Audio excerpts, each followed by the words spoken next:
এক লোক এসে বলে, নবী আমার হৃদয়টা বড্ড শক্ত, হৃদয় নরম হয় না, এমন কিছু আমারে শিখিয়ে দেন যাতে হৃদয়টা নরম হয়ে যায়। বিশ্বনবী বললেন, তোমার করতে বলবো, এক ইরহামিল ইয়াতীম, এতিমের প্রতি রহম দিল হও, আমসাহ আলা রাসি, এতিমের মাথায় হাত বুলিয়ে দাও। তিন আতইম তুআমাকা মাআহু, তোমার খাবার তার সাথে শেয়ার করো, ইয়ালিনু কলবুক, তোমার হৃদয়টা নরম হয়ে যাবে।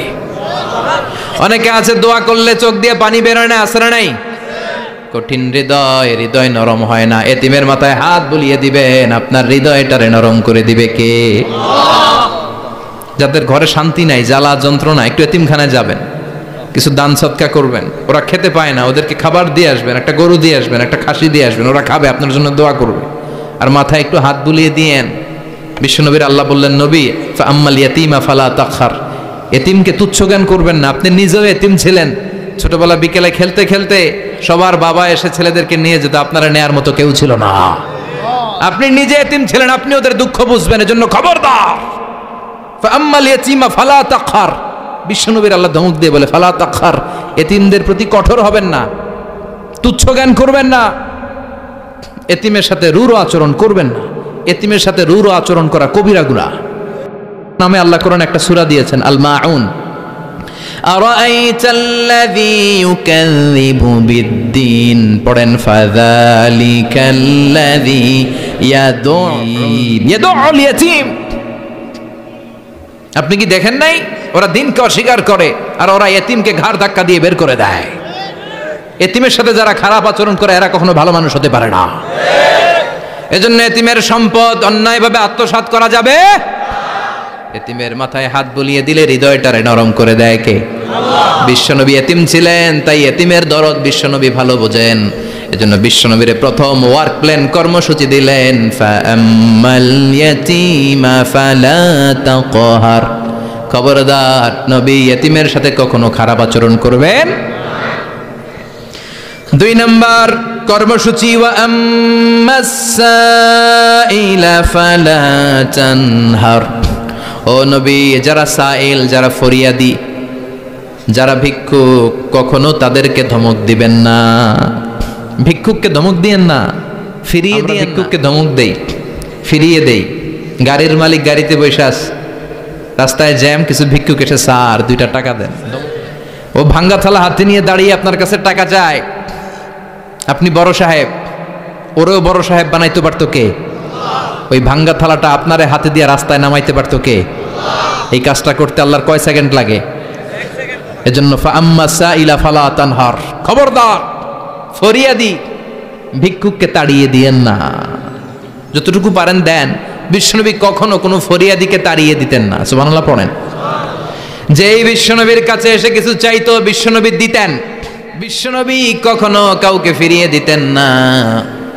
বিশ্বনবীর কাছে চাওয়া মাত্র বিশ্বনবী দিতেন, না বলতে জানতেন না। সুবহানাল্লাহ পড়েন। না, এটা কেমন করে বলে বিশ্বনবী জানতেন না।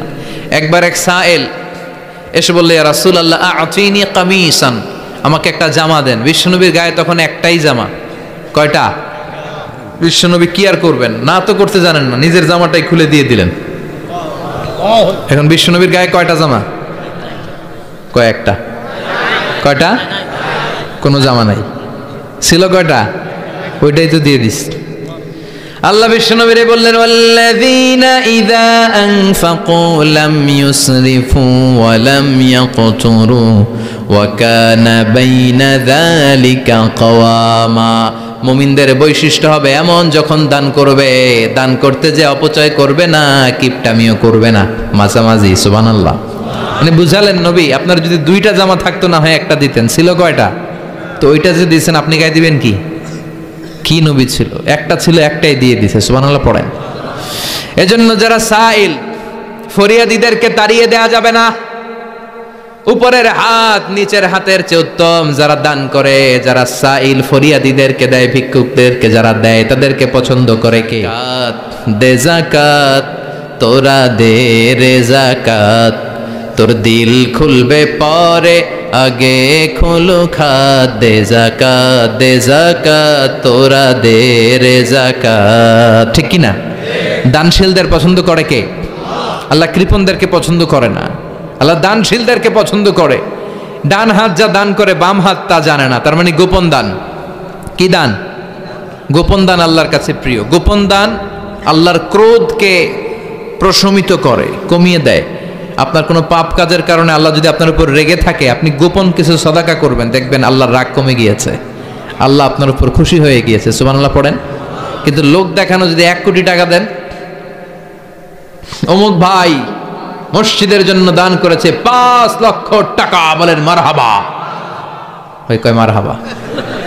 তো এই যে মারহাবা মার্কা যে দানটা, এটাতে কোনো সওয়াব যদি যদি তার মনের ভিতরে এই ইন্টেনশন থাকে যে আমারে মারহাবা বলবে, আমাকে হাতেম তায়ের চাচাতো ভাই বলবে, আমাকে দানবীর সমাজসেবক বলবে, শিল্পপতি বলে তাকবীর দিবে, ঘোষণা দিবে, এই ইন্টেনশন নিয়ে যদি থাকে, এই 5 লক্ষ টাকায় কোনো কানা পরিমাণ সওয়াব হয়েছে, এটারে মিজানের পাল্লায় তুলে দিলে কিয়ামতের দিন কোন ওজন হবে? কিন্তু আল্লাহরে খুশি করার জন্য 1 টাকা দিয়েছেন দান বক্সে। জুমার দিন বক্স যায় না, দান বক্স, 1 টাকার কয়েন টুপ করে ফেলে দিলেন, একজনকে দেখানোর জন্য দিলেন। তিনি কে? ওইটাকে উহুদ পাহাড়ের সমান ভারী করে আপনার আমল নামে আল্লাহ তুলে দিবে। কামা ইউরাব্বি ফুলুয়াহু, হাদিসে এসেছে, ওটের মালিক যখন দেখে তার ওটের বাচ্চা হয়েছে, তখন ওটের মালিক বড্ড খুশি হয়ে যায়। এই বাচ্চাটারে খাইয়ে দাইয়ে পেলে পুষে বড় করে। আমাদের দেশেও যারা গরু পালে, গরু গাভী পালে না, কথা বলেন, পালে, তো বাচ্চা হলে এটারে বড় করে কুরবানির হাটে বিক্রি করবে, আছে না নাই? এটা আস্তে আস্তে বড় করতে থাকে, বড় করে করে বিশাল নাদুস করে। আল্লাহ বলে, যেই দানটা তুই আমার জন্য করেছিলি, ওটা যদিও সামান্য হয়, আমি বাছুরের মতো খাইয়ে দাইয়ে পেলে পুষে বিশাল বড় করে উহুদ পাহাড়ের সমান করে তোর আমল নামার ভিতর কিয়ামতের দিন ঢুকায় দেব। এজন্য আম্মা সাইলা ফালা তানহার, খবরদার ভিক্ষুককে ধমক দিবেন না। 3 নাম্বার কর্মসূচি, ওয়া আম্মা বিনিআমাতি রাব্বিকা ফাহাদ্দিস, আপনার রবের পক্ষ থেকে যেই নিয়ামতগুলো পেয়েছেন এগুলোর বর্ণনা শুরু করে দেন। ওয়া আম্মা বিনিআমাতি রাব্বিকা ফাহাদ্দিস, রবের পক্ষ থেকে যেই নিয়ামত পেয়েছেন এগুলো বর্ণনা শুরু করে দেন। অনেকে আছে আল্লাহর পক্ষ থেকে অনেক নিয়ামত পেয়েছে, এগুলোর প্রকাশ ঘটায় না, আছে না নাই?